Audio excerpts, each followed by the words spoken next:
Hello and welcome to Broadcast Focus. My name is Russell Trafford-Jones and thanks for joining me.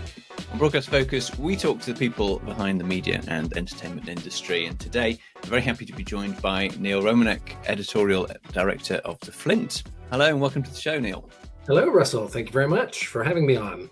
Great to see you. Is it worth, just before we launch into our general conversation, just outlining what the Flint's goals and ambitions are? Yeah, I'll just kind of let you know a little bit about how we kind of got to the Flint. So I've been an editor of kind of several different industry magazines, mostly the kind of broadcast and media tech magazines. Mm-hmm. And I'd done a magazine called Feeds, which is still around. We'd always tried at Feed to try to stick in sustainability wherever we could. And I'd finished at Feed to go over to work for BAFTA Alberts because BAFTA Albert needed a new head of comms over there. And I was like, I need to get over there and do that because that was something I was really passionate about. And, when I was there, it was really amazing to see all this great work being done. But it was also really clear that there are a lot of silos in the industry around sustainability, a lot of people reinventing the wheel and not a lot of great communication. So when I finished there at Albert, some people approached me. Neil Howman, who has been in the broadcast technology space for a while, approached me and said, we want to do this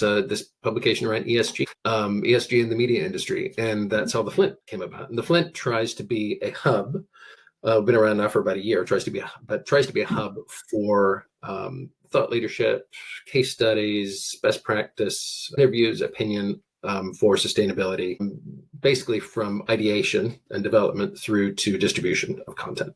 And the reason we kind of try to take on that whole giant elephant is because you can't isolate those different parts of the supply chain. In order to be sustainable in one area, you really need to have had people earlier in the supply chain thought about it.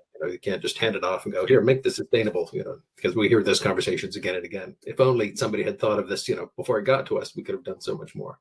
So that's what we try to do, is try to provide a place where the industry can come and talk about sustainability, trade ideas, and kind of come together and find some common ground. That's cool. And so the Flint publishes throughout the week on anything that's new and upcoming on the sustainability aspects. Yeah. So we do we have the website, we do a monthly podcast, we do a more or less bi-monthly webinar series. We're working right now on our first big special publication, which is part of a regional series that we're going to do on different global regions and how they handle sustainability. And this one will be about the Nordics. So we're looking at kind of how the Nordic countries are approaching sustainability. Of course, they're doing a lot of great work up there. But then also there's some surprising things about the Nordics that you would be perhaps shocked to learn about sustainability. So we're going to be rolling that out towards the end of the month in the next few weeks. Cool. So wanted to start by talking about Albert because it's the most visible program over in the UK and to an extent Europe now for being sustainable. So it's based upon production. So it presumably is any type of production can use the tools from Albert. And then is the idea that there's a kind of a certification for each program, or is it just that we've followed these guidelines, so at least we've done what we can? Well, it's a little bit of everything. So it also helps to know a bit about the history of Albert. So it started, I can't remember the year, but a surprisingly long time ago. But it started just as a carbon calculator. So our Albert was a carbon calculator that was spun out of the BBC. And the BBC gave it to the industry and said, here, take this, and basically gave it to BAFTA to sort of hold on to it and develop it. And then that carbon calculator kind of built around that, more activity started. So just awareness, and then carbon literacy training, and then that being able to certify productions. And kind of as it evolved, and basically just kind of a young, scrappy people who were really passionate about saving the planet, kind of began to build this up. It caught the eye of the broadcasters who really wanted to kind of more formalize things. So now broadcasters will mandate Albert certification, which means that productions need to have a carbon action plan that they put through Albert. They need to calculate their emissions, and then in some cases then offset those emissions as well. And then you get Albert certified. You'll have seen on UK productions at the end of the credits a little footprint logo that says Albert certified. And it used to be that it was certified carbon neutral up until just a couple of years ago. And that was because Albert would offer offsetting as well as part of the package, or they had a partner offsetter, but you could use any offset company you wanted to, and that would be certified then carbon neutral. But of course, as we become more and more familiar with offsetting and how the science is a bit dodgy, and also some of the companies quite are dodgy, you really don't know what you're getting with offsetting. So they've dropped that, and now that certification is just Albert certified, I think is what it is now.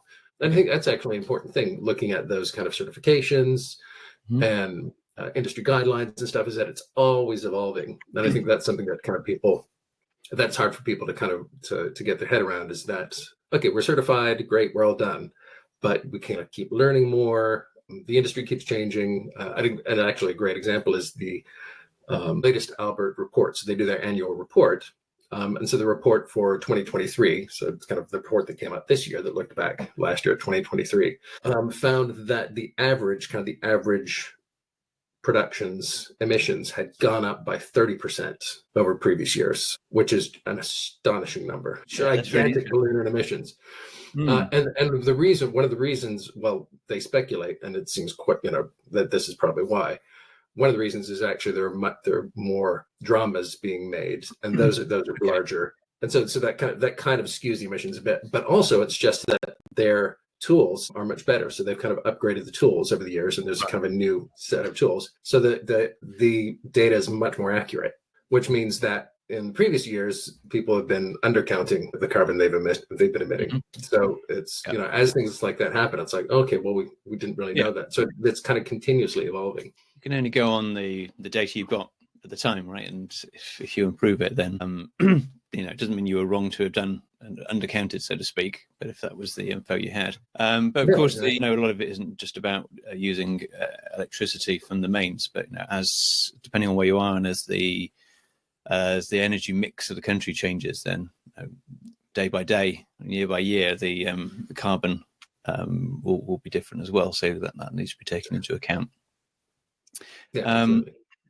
Yeah, okay. And so with Albert, then, are they presumably productions will use this? They'll be able to use the calculators ahead of time to say, well, if we send 20 people and we spend 4 days there, then we're going to blow our budget or what we're trying to aim for. So is that something that you think people do? Well, ideally, and of course, I didn't speak for Albert. You need to definitely get April Sotomayor on, from Albert to talk about these things in detail, and she can, she knows everything about this. But that's the idea of having the carbon action plan that they do, is so you can look at stuff ahead of time. And the more you can do ahead of time, the more you can plan, the better. I mean, it often does happen. It's like, well, we'll get a helicopter in and we'll worry about it later. That's a lot of the way productions kind of end up being. But the more you can plan your production beforehand, and also the more that things can happen in the script stage, where you can actually see the whole production and know ahead of time what you're going to do and what you need to do, who you need to send places, and do you really even need, could we do this on at a volume somewhere, an LED volume, do we need to fly everybody to, the South America or whatever? So these are things, and Albert is always talking about this, that planning and looking ahead before you start the process is kind of the most important thing you can do. Because there are so many like production managers are just sitting here filling out at the very last minute, filling out their material for their Albert certification, and often they just had to do what they've had to do. They haven't been supplied with the proper planning in order to make things as sustainable as they could be. As part of the IET, we ran a day at Savoy Place a few years ago on sustainability. We're very pleased to have representatives from Albert, from the BBC, and also from DIMPACT talking. And that was interesting to me. So to come on to DIMPACT, I assume that's how you say it. I hear people say DIMPACT and DIMPACT. I would say DIMPACT. But that's a kind of consortium which looks a little bit further than just the productions. You can fill in how you're using CDNs and stuff to get a wider understanding of the use of energy.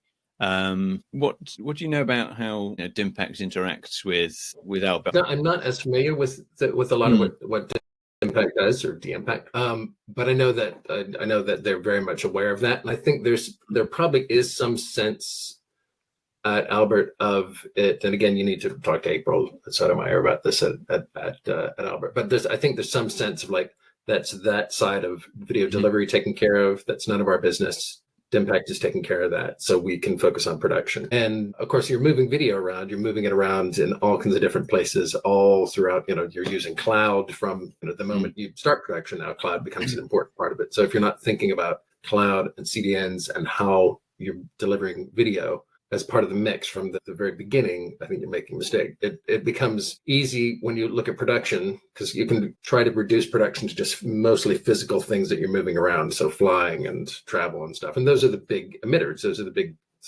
moving stuff and people. That's where you're going to have a lot of the big emissions. But it can be easy to just get focused on that physical side and kind of forget, like you're also moving all these electrons around all the time when you're moving, moving around data, or you're moving around video, or especially if you're working on an effects heavy or animation, animated film where you've got, servers burning electricity all the time. And that's part of production that I think maybe is easy to lose sight of. Yeah, indeed. And then on the vendors side, or is it just not vendors? I'm not quite sure. We've got DPP as a sustainability program, where really what you're trying to do is explain what you get up to, and I think it's a level of certification on that. What's your view on the ability for us to, as an industry, let's say, come up with more standards? I think we've got de facto standards. I wonder, is there something that we should be doing over and above what exists already for the other parts of the transmission chain, or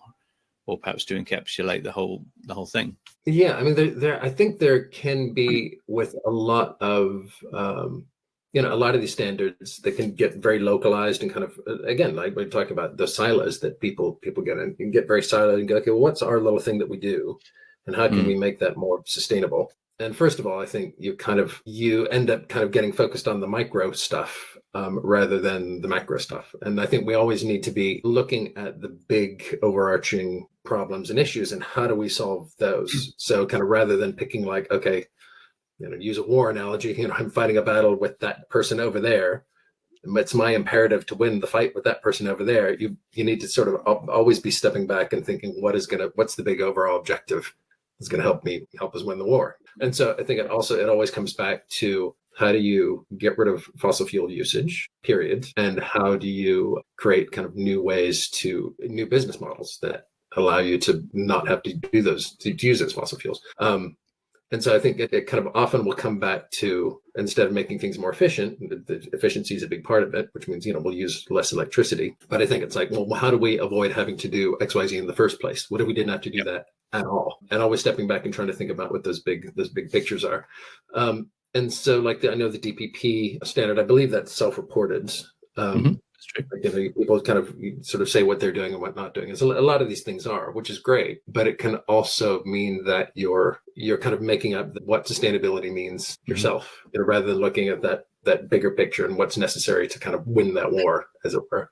And that's one of the problems with, when we talk about sustainability, is that word kind of that means so many things. It's almost a meaningless word, you can talk about, well, we're doing this amazing stuff around, say, diversity and stuff in our company, which is an essential part of sustainability, of that big picture. Or you might be, doing stuff, well, okay, we have got like some great energy reduction programs, and we've got, this product is, the shelf life of this product, it lasts longer than, all of the competing products, whatever. And there's kind of these little things which are great, but you always have to be looking at what is, how does that add up to the bigger picture, and kind of finding those bigger solutions. Yeah, indeed.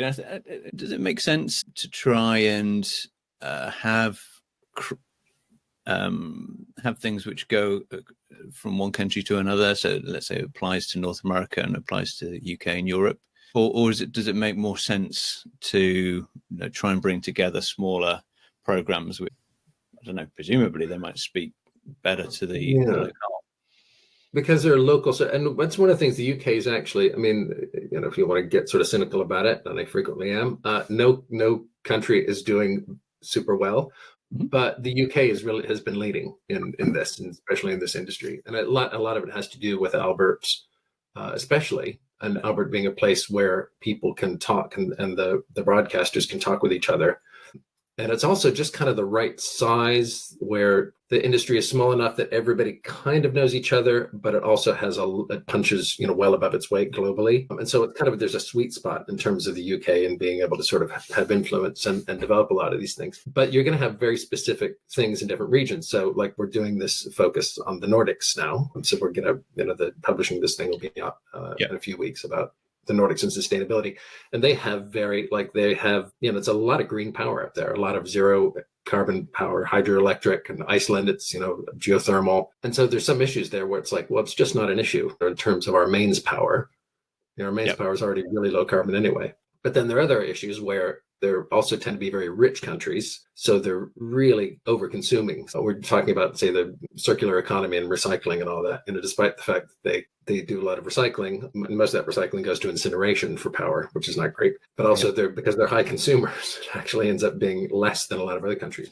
So there'll be kind of very specific things to different countries. And then you have, say, in the US, right now you're having a political battle in the US where the idea of climate change as being a real thing is actually hanging in the balance, and that's a very, we kind of think, well, there's crazy people over, but that's a very real thing that's going to affect policy potentially, and will, regardless of which way the election goes, is kind of a ripple that really will affect things. So it's kind of each country will have its own sort of political issues, environmental issues, infrastructure issues that will have a specific effect on things. And so I think in each country, each region, and in some ways, I guess you can, boil it down to each industry, has to find solutions with the things that it has in front of it. But then again, I think you also need to, but I think this is where the international part and the communication comes in, where you do need to agree on what some of the bigger goals are and what's real. So you do need to agree that the science says X, about where we're headed and what we need to do. And I think that's where international communication can really, really come into play. And also you have things like in Europe, you've got the new CSRD directives, which will encourage people to globally to sort of be more mindful about sustainability, because if you're a big European company, you've got to be able to sort of show what's in your supply chain now, which you didn't have to before. So people would be looking at that going, well, if I want to do business in Europe, I really need to clean up my act. So yeah, I think making sure that those big principles are looked at kind of across the globe is important. So I bring this up. These are the people who are involved in Albert. At the top, we've got the main, what do they call them? Steering group. And then people are part of the consortium. And then affiliates, I believe, are the effectively production houses and post-production studios. That's cool. I mean, it's a good it's a good list of people, and I think it continues to grow. Just to pick up on one thing that you said, you talked about the fact that we are, I think the UK in essence is perhaps leading, is not the right word in terms of success, but at least in terms of measuring and activity. A lot of that is down to the fact that we are able to use Albert, and we've got that enshrined in various broadcasters' requirements for programs, which is cool. There's a lot that goes into looking at production level success, and from my experience in the past, I've sold equipment and software to companies that are working on productions, and they need that for a particular production, but they also needed year-long support in order to keep on using that. But and then we suddenly found that there was a big difference between the amount of budget that production has to spend and buy some kit, and the fact that the organization that owns it now has a 24/7, 365-day requirement to support that equipment, and that can't come up from the production because the production's finished after a few months. So it feels to me that there is therefore on the sustainability side and not the commercial side the same problem, where we've got organizations which are running 24/7, which are doing showing repeats of the productions that have been Albert certified, and it feels like there's not as much oversight or measurement when it comes to the overall running of the broadcaster. Streaming and media entity. Is that something that we're still letting them sort themselves out and self-report? There's still quite a bit, and that's where it kind of just glom over a bit into the outside of production. So a lot of the broadcasters are doing quite well in terms of that. I mean, Sky has always kind of been a leader with that. Absolutely. If I kind of lean out my window, I'll be able to see their wind turbine they've got kind of over the fields.